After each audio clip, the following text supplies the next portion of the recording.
Bienvenue quand on parle de propriété immobilière, et c'est d'ailleurs le thème du 112e Congrès des notaires de France, eh bien tout doit être examiné, y compris l'assainissement.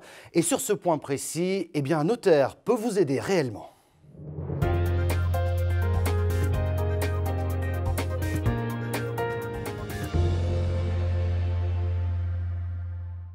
Maître Valérie Dejoie, bonjour. Bonjour. Vous êtes notaire à Vertou, c'est en Loire-Atlantique. Dites-moi, l'assainissement, c'est du ressort des notaires ? Effectivement, c'est du ressort du notaire puisque c'est une question qui est liée à celle de la santé et de la salubrité publique, qui est une question à laquelle nous sommes tous sensibles maintenant. Alors, comment détectez-vous un problème d'assainissement dans un logement ? Alors, il faut un peu d'expérience, de la curiosité, et puis on a des questionnaires qui nous permettent d'interroger nos clients vendeurs pour savoir comment leur logement est équipé en termes d'assainissement. Il y a aussi des situations particulières. J'ai eu à rencontrer il y a quelque temps un de mes clients qui se portait acquéreur d'un studio. En discutant avec lui, il m'a révélé que son studio était équipé d'un système de sani-broyeur. Je l'ai alerté en lui disant qu'il fallait faire vérifier cette installation. Au terme de la vérification, il s'est avéré que le système était relié à la colonne d'eau pluviale de l'immeuble, ce qui est parfaitement interdit. Et puis en poussant les recherches, on s'est aperçu que pour relier correctement le système, il fallait faire des travaux dans la copropriété d'une importance telle qu'il fallait l'accord de l'ensemble des copropriétaires.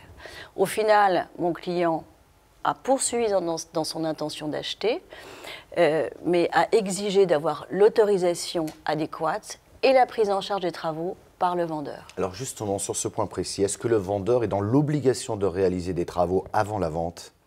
L'obligation de réalisation avant la vente n'est pas automatique. Il faut distinguer suivant le type d'assainissement auquel on a affaire.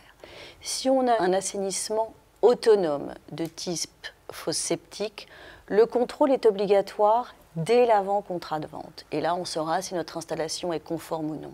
Si elle n'est pas conforme, des travaux seront obligatoirement à réaliser et la prise en charge pourra faire l'objet d'une négociation entre le vendeur et l'acquéreur. En cas d'assainissement collectif, c'est-à-dire relié au réseau collectif d'assainissement, le contrôle n'est pas obligatoire, mais certaines communes l'exigent.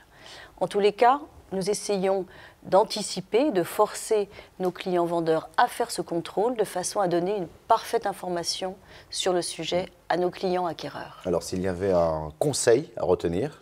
Notre conseil, c'est de pousser nos clients vendeurs à faire le contrôle de manière systématique, même encore une fois s'il n'est pas obligatoire, de façon à ce qu'il y ait le plus de transparence possible sur les sujets et d'éviter tout contentieux ultérieur avec les clients. Merci pour toutes ces précisions, Maître Valérie Dejoie.